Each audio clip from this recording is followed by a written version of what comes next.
Hello everyone, welcome to Trick Clubs. My name is Saurabh Siddharth, and in this video I am going to tell you how to fill the application form for a teaching staff in army public schools, and how to make the DD, and what is the entire process to check the vacancies and where to send it. So because I am getting so many queries from different subscribers, I kindly make the video for the same. सो इसमें आपको एक एक चीज़ मैं आपको बताऊंगा कि कैसे भरना है, कौन एलिजिबल है या नहीं है। सो वीडियो को बिल्कुल ध्यान से देखें, क्योंकि फॉर्म भरना आपको ध्यान से बहुत ज़रूरी है। क्योंकि इसी के बेसिस पे आपसे वहाँ पे इंटरव्यू में क्वेश्चंस भी पुट अप किया जाता है। तो देखिए, सबसे पहले ये है कि आपका जो भी पोस्ट के लिए आप अप्लाई कर रहे हैं, जैसे पीजीटी है, टीजीटी है, पीआरटी है। तो सपोज़ मैं मान लेता हूँ टीजीटी मैथ्स के लिए, तो यहाँ पे टिक कर देना है आपको टीजीटी, ये वाला। और यहाँ पे आप लिख भी सकते हैं, टीजीटी लिख दीजिएगा। और जिस पोस्ट है, जैसे मैथ्स है, तो यहाँ पे टीजीटी मैथ्स लिख देना है। School you would like to work, किसी भी स्कूल में, तो स्कूल का पूरा नाम आ जाएगा यहाँ। जैसे एक एग्जांपल ले लेते हैं, एपीएस, यहाँ पे नेहरू रोड, और यहाँ पे मतलब पूरा उसी लाइन में आएगा, ऊपर वाले कॉलम में, नेहरू रोड लखनऊ। नेक्स्ट है आपको नेम, यहाँ पे फर्स्ट वाले में कैपिटल लेटर में लिखना है। सन ऑफ या डॉटर या वाइफ ऑफ, तो यहाँ पे आपके पापा का नाम आएगा। सन है या डॉटर है तो इसको टिक करके यहाँ पे लिख दीजिएगा। वाइफ ऑफ अगर ये है तो यहाँ पे अपना हस्बैंड का नाम आप लिख सकते हैं। Next date of birth, nationality Indian, और स्टेट, जो भी आप स्टेट से, कंप्लीट एड्रेस लिखिएगा नीचे यहाँ पे एफ वाले में। और फिर कॉन्टैक्ट डिटेल्स, तो ये सबको आप रीचेक कर लीजिएगा कॉन्टैक्ट डिटेल्स को, क्योंकि मेल वगैरह आपका इसी पे आएगा या कॉल भी आएगा इंटरव्यू के लिए। और लैंडलाइन नंबर है तो दे दीजिएगा, नहीं तो मोबाइल नंबर तो है ना। इसके बाद से आपका है प्रेजेंट या प्रीवियस ऑक्यूपेशन। तो इसमें क्या भरना है आपको, जैसे कि आप कहीं अभी भी काम कर रहे हैं, कहीं पे वर्किंग है, या पहले कहीं काम कर रहे थे, तो यहाँ पे आपका एक तरह से, जैसे मान लीजिए कि अभी आप कहीं पढ़ा रहे हैं, तो इसमें सपोज यहाँ पे क्या आएगा, teacher. Name and address of institution या ऑर्गेनाइजेशन, तो जिस भी, जहाँ भी पढ़ा रहे हैं वहाँ का एड्रेस दे देना है। डेजिग्नेशन ऑफ सुपीरियर इंचार्ज या contact number of superior for verification if needed, तो आपके जो हेड हैं उनका डेजिग्नेशन, जैसे आपके मैनेजर हैं या आपके प्रिंसिपल हैं, जिनका भी आपका जो यहाँ पे क्या करना, डायरेक्टर हैं, जो भी है, तो यहाँ पे उनका क्या करना है, लिख देना है यहाँ पे, वो कौन है यहाँ पे, डेजिग्नेशन उनका क्या है, और उनका कॉन्टैक्ट नंबर, क्योंकि वो लोग आपसे वेरीफाई करेंगे कि सही में वहाँ पे काम कर रहा है या नहीं कर रहा है। Period of notice you will have to give if selected, तो कितने दिन का आपको नोटिस पीरियड वहाँ पे देना पड़ेगा। अगर आपका एपीएस में सिलेक्शन हो जा रहा है तो नोटिस पीरियड आपको कितने दिन में आप ज्वाइन कर लीजिएगा यहाँ पे। तो नोटिस पीरियड आप ध्यान रखिए, ज़्यादा दिन का नहीं दे, 15 दिन से लेके 1 महीने का बीच में दे दीजिएगा। क्योंकि 2 महीने 3 महीने का नोटिस पीरियड दीजिएगा तो वो लोग तो ऐसे ही बोलेंगे कि उनको रिक्वायरमेंट अभी है, आप दीजिएगा 2 महीने के बाद का, तो वो तो पहले ही मना कर देंगे। तो इसको नोटिस पीरियड, तो ये सब उनके लिए है जो कहीं वर्किंग है। और नहीं है नोटिस पीरियड तो यहाँ पे डायरेक्ट आप छोड़ सकते हैं, तो यहाँ पे क्या लिख दीजिएगा, एनए लिख दीजिएगा। What salary are you drawing, तो आपकी जो भी सैलरी है वहाँ पे लिख दीजिएगा, 30,000 है, 15, जो भी सैलरी है वहाँ पे लिखना है, लिख दीजिएगा। नेक्स्ट है फैमिली डिटेल्स है, तो फैमिली डिटेल्स में आपका मार्शियल स्टेटस, जैसे कि आप सिंगल है, मैरिड है, विडो है, तो इसमें आप टिक कर लीजिएगा। जो भी सिंगल है सिंगल टिक कीजिएगा, मैरिड है मैरिड। अगर मैरिड में टिक कीजिएगा या विडो मैरिड में है तो name and occupation of spouse, तो आपका जो आपके जो हस्बैंड है या आपके वाइफ है, तो उनका यहाँ पे ऑक्यूपेशन क्या है, वो क्या करते हैं, और ये सब। अगर बच्चे हैं आपके तो number of children with age and sex, तो मेल फीमेल जो भी है वो सब यहाँ पे फिल कर देना है। नेक्स्ट है educational records, give details of exams starting from secondary school onwards, तो मतलब आपको इसमें जो लिखना है टेंथ का, यहाँ पे आ जाएगा टेंथ, फिर ट्वेल्थ, और टेंथ ट्वेल्थ के बाद से फिर आपका जो ग्रेजुएशन है, अगर पीजी किए हुए हैं तो पोस्ट ग्रेजुएशन का भी लिख दीजिएगा। और यहाँ पे आपको नंबर लिख देना है जो भी आपके ऑब्टेंड मार्क्स हैं, और परसेंटेज कितने परसेंट है टेंथ में, फर्स्ट डिवीज़न है सेकंड डिवीज़न है वो लिख दीजिएगा। किस ईयर के पासिंग 2005 6 8 10 जो भी लिखना लिख दीजिएगा। सब्जेक्ट्स टेकन जैसे जो भी है फिजिक्स टेंथ में तो वही होता है, social science maths Hindi English जो है ये सब लिख दीजिएगा। यहाँ पे स्मॉल में लिख दीजिएगा थोड़ा। और किस भी बोर्ड से, जैसे सीबीएसई से है तो यहाँ पे सीबीएसई बोर्ड लिख दीजिएगा। स्टेट बोर्ड वाला है जो भी आपका जिस भी स्टेट के, तो वो लिख दीजिएगा। तो वैसे ही 12 में भी सब चीज़ आपको लिखना है, तो इसमें तो कुछ ज़्यादा है नहीं। और ग्रेजुएशन में कितने नंबर आए, परसेंटेज डिवीजन ये सब लिख दीजिएगा। पोस्ट ग्रेजुएशन के जो भी हैं वो सब डिटेल्स लिख दीजिएगा, सेम परसेंटेज वगैरह आपके सर्टिफिकेट में देख के। नेक्स्ट है 5वां number, have you clear the CSB. जो अब सीएसबी क्या है, तो अभी आप लोग जो दे रहे हैं वो ओएसटी दे रहे हैं। और सीएसबी पहले होता था 2022 और इसके आसपास में। तो उस टाइम में जो ओएसटी होता था ना, तो ऐसे ही कुछ है, कंप्यूटर स्क्रीनिंग कुछ इसका जो टेस्ट होता था ना कुछ सीएसबी के नाम से होता था। तो एक तो बोर्ड है और एक होता है कुछ टेस्ट था कंप्यूटर स्क्रीनिंग या कुछ ये था। तो यहाँ पे बस आपको वो डेट डाल देना है कि have you cleared the CSB. तो यहाँ पे ओएसटी का जो क्लियर किस दिन आपका रिजल्ट आया था वही डेट डाल दीजिएगा। तो अभी 12 को आया था, तो 12 दिसंबर का, 12 दिसंबर 2024 यहाँ पे। फिर सीटेट या स्टेट आप कब पास किए, जैसे सीटेट दिसंबर 2023 में किए थे या 22 में किए हुए हैं, तो जिस भी है तो उसको मंथ नहीं याद है तो आप यहाँ पे डायरेक्ट ऐसे ही लिख दीजिएगा, दिसंबर 2022 वाला दिए थे जो, वैसे ही लिख दीजिएगा, ठीक। और नेक्स्ट है कि ये वाला कोई 6 में, name and classes you would prefer to teach with subject.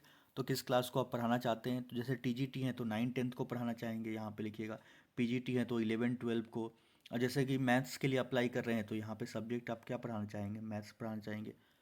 Next है यहाँ पे training in NCC scouting music art. अगर किसी चीज़ में आप ट्रेनिंग वगैरह का सर्टिफिकेट है आपके पास तो वो सब लिख दीजिएगा, ड्रामेटिक्स वगैरह किसी भी एक्टिविटी में। और रैंक वगैरह क्या आया है, जैसे कि एनसीसी में आप देखते थे कि पहले एनसीसी का ट्रेनिंग वगैरह करते हैं लोग, तो उसमें ए है बी है क्या ग्रेड वगैरह है। अगर नहीं है तो ये सब में एन ए लिख दीजिएगा, नॉट एप्लीकेबल नो लोन लिख के लीजिएगा। नेक्स्ट है merit scholarship one if so what. अगर आपका किसी स्कॉलरशिप वगैरह मिला हुआ है किसी चीज़ में तो आप लिख दीजिएगा, अगर नहीं है तो यहाँ पे नो लिख दीजिएगा। लेकिन ये है कि आप मतलब थोड़ा लिखिएगा तो अगर आपका जेन्यून चीज़ें हैं तो वो सब इसमें मेंशन कर दीजिएगा तो वो अच्छा रहेगा इसमें। नेक्स्ट लैंग्वेज है, जैसे कि ए बी सी 3 लैंग्वेज है तो हिंदी इंग्लिश। और स्टेट वाले हैं तो यहाँ पे जैसे जिस स्टेट से, जैसे पंजाब है तो यहाँ पे उनको पंजाबी। और वैसे ही गुजरात है गुजराती, जो भी है आप यहाँ पे मेंशन कर दीजिएगा।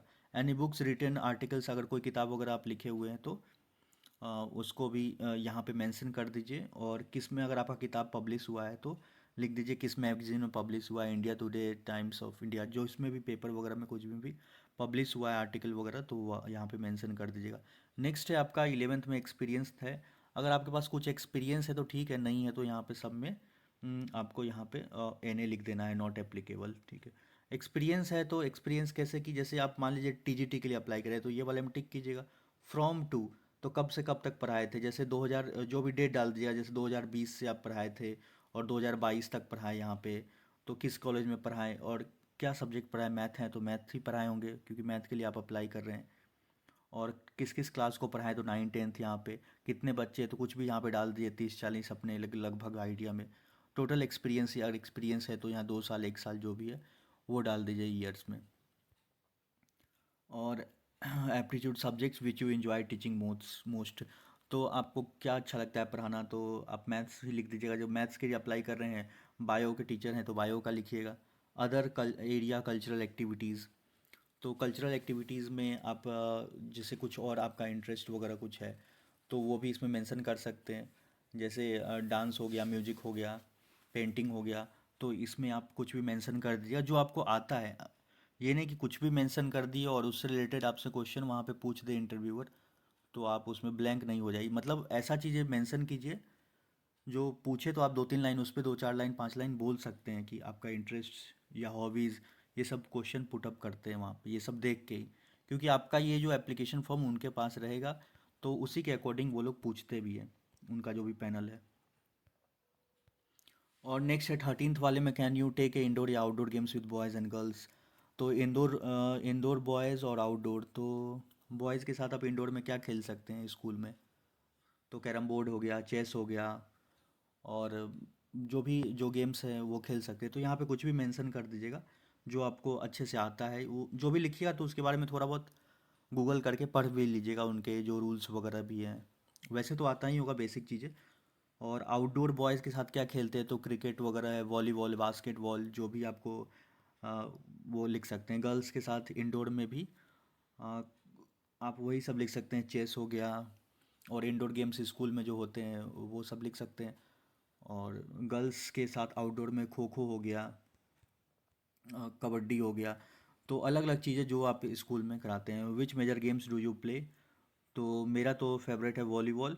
तो आप अपने हिसाब से लिख लीजिएगा, क्योंकि अ, वॉलीबॉल जैसे मैं खेलता था, तो इसमें आपका आपका कौन सा जो है। तो जैसे कि अगर मान लो मैं वॉलीबॉल लिख रहा हूँ, तो आपसे उससे रिलेटेड वहाँ क्वेश्चन पूछेंगे कि उसमें कितने प्लेयर होते हैं, इनके रूल्स क्या होते हैं। तो आपका खो खो है, कबड्डी है, तो वो सब, टेबल टेनिस है, तो वो सब चीज़ें आप उसमें पढ़ के जाइएगा।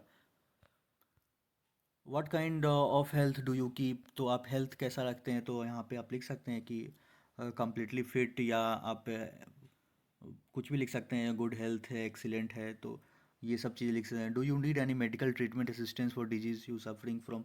तो यहाँ पे अगर आपको ज़रूरत है तो यस लिखिएगा, नहीं तो यहाँ पे एन ए लिख दीजिएगा, no and not applicable. Are you differently abled abled हैं, तो यस, नहीं तो फिर यहाँ पे क्या कर देना है, नो कर देना है। व्हाट को curricular activities can you teach? अगर आप कुछ पढ़ाते उढ़ाते हैं तो बता बता दीजिए कुछ और भी बच्चे को सिखाते हैं, जैसे डांस हो गया, पेंटिंग, और भी कुछ एक्टिविटीज़ वगैरह जो कराते हैं, तो वो सब लिख दीजिएगा। कंप्यूटर नॉलेज है तो ये तो ज़रूरी है, क्योंकि हर बार इन लोगों ने जिक्र किया है। तो इसमें तो आपको कुछ ना कुछ आना ही चाहिए, है ना? क्योंकि वो पूछेंगे भी, आपका जो टेस्ट भी होता है तो उसमें M S Excel, M S Word और पावर पॉइंट, ये तीन चीज़ों को अच्छे से करके जाइए। उसमें ये पूछते ही हैं, have you done any degree या डिप्लोमा इन कंप्यूटर डिटेल्स? तो अगर आप कुछ कोर्स किए हुए हैं, जो भी चीज़ किए हुए हैं उसका सर्टिफिकेट लगा दीजिए। जैसे कंप्यूटर कोर्स होता है, सी होता है, जावा होता है, यूनिक्स होता है, लाइनक्स, तो कुछ भी किए हुए हैं, सॉफ्टवेयर टेस्टिंग किए हुए हैं, तो जो भी आपके सर्टिफिकेट है तो वो सब लगा दीजिए यहाँ पे। या बेसिक चीज़ें भी आप पढ़ते थे जैसे स्कूल टाइम में, M S Word, PowerPoint, ये सब चीज़ का, टैली वगैरह का कुछ भी का सर्टिफिकेट है तो यहाँ पे लगा दीजिए। और have you done any degree या डिप्लोमा, अगर डिग्री वगैरह कुछ भी कंप्यूटर साइंस में किए हुए तो उनका सर्टिफिकेट्स पूछ रहा है आपसे। कुछ जो भी एडेड एडवांटेज है वो एक्स्ट्रा चीज़ें हैं तो लगा दीजिए, कोई दिक्कत नहीं है। An experience on working on computer details, तो अगर एक्सपीरियंस है कंप्यूटर पे डिटेल्स पे काम करने का तो यहाँ पे यस लिख देना है आपको। और कुछ भी थोड़ा बहुत आप उसमें बता सकते हैं। Do you own A personal laptop? अगर है तो यस लिखिए, नहीं तो नो। और इफ़ यस गिव डिटेल्स, तो डिटेल्स पूछ रहा है तो आप उस लैपटॉप का नाम लिख दीजिएगा कि मेरे पास ये है, लेनोवो है, डेल है, जो भी लैपटॉप है। और your knowledge of computer hardware, तो आपके पास कंप्यूटर हार्डवेयर का नॉलेज है कि नहीं? तो हार्डवेयर में यस लिखिएगा, नो तो मत लिखिएगा इसमें, क्योंकि इतना तो कंप्यूटर चला रहे हैं तो मदरबोर्ड, सीपीयू, रैम, रोम, हार्ड डिस्क, ये सब चीज़ें जो होता है वो सब हार्ड मतलब हार्डवेयर डिवाइस ही होता है। सीपीयू, मदरबोर्ड, इसका हार्ड डिस्क होता है। तो ये सब चीज़ें, तो वो सब चीज़ें थोड़ा बहुत बेसिक्स पढ़ लेना है आपको, कि हार्डवेयर डिवाइस वगैरह जो है कंप्यूटर का, आपको थोड़ा बेसिक्स करके इसमें फिल कर देना। नेक्स्ट है other activities in answering, please indicate personal characters, interest, aspirations which you have which you believe will be valuable to this institutions. तो इसमें ये लिखना है कि कुछ आपका मतलब कि पर्सनल कैरेक्टरिस्टिक्स क्या है जो which you believe will be valuable to this institutions, जो आप मानते हैं, मतलब अपना, तो अपने बारे में कुछ यूनिक चीज़ें बताना है वहाँ पे कि, तो इसमें आप क्या क्या पॉइंट्स लिख सकते हैं। तो देखिए इसमें हिसाब अपने हिसाब से आप लिख सकते हैं, लेकिन जैसे मैं एक दो आइडिया दे देता हूँ। जैसे कि आप ये बोल सकते हैं, I make learning fun, interactive and engaging. मतलब मैं बच्चों को पढ़ाता हूँ तो क्लास को काफ़ी इंटरेक्टिव रखता हूँ और इंगेज रखता हूँ, बच्चे को कुछ ना कुछ एक्टिविटीज़ वगैरह करने के लिए देते रहता हूँ वहाँ पे, ताकि बच्चे उसको आसानी से पढ़ सके। तो ये पॉइंट्स लिख सकते हैं, I make learning fun, interactive and engaging. Second वाले में आप लिख सकते हैं कि I can build caring relationship with students so they are friendly and approachable. मतलब आप इस तरह से एक रिलेशनशिप बनाते हैं बच्चों के साथ, ताकि आपसे वो फ्रेंडली ले और क्वेश्चन पूछ सके, आपसे अप्रोच कर सके। और क्वेश्चन पूछेंगे तभी तो आप उसका उनका सॉल्यूशन कीजिएगा। अब ये नहीं कि बहुत स्ट्रिक्ट आप रहिएगा तो उसमें बच्चे भी आपसे क्वेश्चन भी नहीं पूछेंगे। और तो यहाँ से ये क्या अपने मन से लिखना है आपको कि मैं क्लास को थोड़ा अच्छे से लिखता हूँ, मेरे में अच्छा एक क्लास को ऑर्गेनाइज करने का है। तो कुछ भी इसमें आपको जो इंटरेस्ट है, जो आपकी स्ट्रॉन्ग पॉइंट्स है, उसको मेंशन कर देना है कि मैं हैंडल करता हूँ हर एक बच्चे को, ऑब्जर्व करता हूँ जो वीक स्टूडेंट्स हैं उनको अच्छे से मैं ऑब्जर्व कर पाता हूँ और उन्हीं के अकॉर्डिंग भी चलता हूँ, मतलब सब क्लास को लेके चलता हूँ। जो भी आपको लिखना अपने मन से लिख सकते हैं। नेक्स्ट है give the name of two reference which you should know you well personally. मतलब कि आप दो लोगों का नाम लिख दीजिए जो जानता हो। अब ऐसा नहीं किसी का लिख दीजिएगा बोले हम तो जानते ही नहीं हैं। तो इसमें मतलब आपको नेम एंड एड्रेस लिखना है। तो कोई दोस्त का उनको बता दीजिएगा कि जिसको भी दीजिएगा जिनका नंबर है एड्रेस वगैरह कि फ़ोन। और नेक्स्ट है 19th में I have not been selected the C S B interview held at this in दस। तो मतलब ये पूछ रहा है कि आप कभी पहले सी एस बी इंटरव्यू वगैरह दिए थे कि नहीं दिए थे। तो हैव नॉट बीन सेलेक्टेड सी, तो हेल्ड एट दैस कितने तारीख को, हेल्ड एट दैस यहाँ पे कहाँ पे दिए थे जो एपीएस में, ऑन दैस किस डेट को, and have not been selected and appointed at this. तो वहाँ पे हमारा सिलेक्शन वगैरह नहीं हुआ। अगर है तो नहीं है, नहीं तो सब में एन लिख दीजिएगा, नॉट एप्लीकेबल। तो ये सब हो गया। और नेक्स्ट अपना डेट यहाँ पे लिख दीजिएगा, जैसे कि अभी 20-21 तारीख, जो भी आप अपना डेट यहाँ पे मेंशन करके और यहाँ पे अपना साइन कर दीजिएगा। और ये सब चीज़ें इसके बाद से, ये सब चीज़ों को कंप्लीट आपको भेजना भी है मतलब। तो ये तो हो गया फॉर्म भरने के बाद। अब ये जो फॉर्म आपको मिलेगा कहाँ से, तो देखिए दो तरीका है। एक तो आप यहाँ पे देखिए awsindia.com पे आ जाइएगा। आर्मी का जो वेबसाइट है awsindia.com, जो आपका एग्ज़ाम कंडक्ट कराया था। और यहाँ पे देखिएगा तो एक सेक्शन है, यहाँ पे कैरियर्स का सेक्शन है। ये वाला सेक्शन है कैरियर्स का। तो ये कैरियर वाले ड्रॉप डाउन पे आप क्लिक कीजिएगा। तो यहाँ पे जैसे ही क्लिक कीजिएगा तो एक ऑप्शन आ रहा है एप्लीकेशन फॉर्म, सबसे थर्ड वाला। तो इस पर आप क्लिक कीजिएगा तो यहाँ से आपका डाउनलोड हो जाएगा। तो ये एप्लीकेशन फॉर्म खुल के आ जाएगा कैरियर्स वाले सेक्शन से ही। तो ये एप्लीकेशन फॉर्म है जो मैं ऑलरेडी डाउनलोड कर चुका हूँ, जो आपको दिखा रहा हूँ। दूसरा चीज़ ये है कि वो एप्लीकेशन फॉर्म मैं अपने टेलीग्राम पे भी डाल दूंगा। टेलीग्राम का लिंक आपको वीडियो के डिस्क्रिप्शन में मिल जाएगा। अब नेक्स्ट जो क्या क्या भेजना है आपको भर के, तो उसके लिए मैं आपको आ जाना है ये एपीएस जलंधर, ये लिखिएगा और इसके वेबसाइट पर आ जाइएगा। तो मैं आपको दिखा देता हूँ कहाँ से वो क्या क्या भेजना है। तो देखिए ये आर्मी पब्लिक स्कूल जलंधर का वेबसाइट खुल के आ गया आपके सामने में। और इसमें नीचे आ जाना है और यहाँ पे देखिए राइट साइड में एक कॉलम है, ये वाला कॉलम है application form for T slash T C form, ये जलंधर वाले वेबसाइट पे, इस पर आपको क्लिक कर देना है। अब आप क्लिक कीजिएगा ना तो यहाँ पे देखिए ये सेकंड वाले पे क्लिक करना है, एप्लीकेशन फॉर्म फॉर टीचर्स। तो इस पर आप क्लिक कीजिएगा तो एक फॉर्म खुल के आ जाएगा।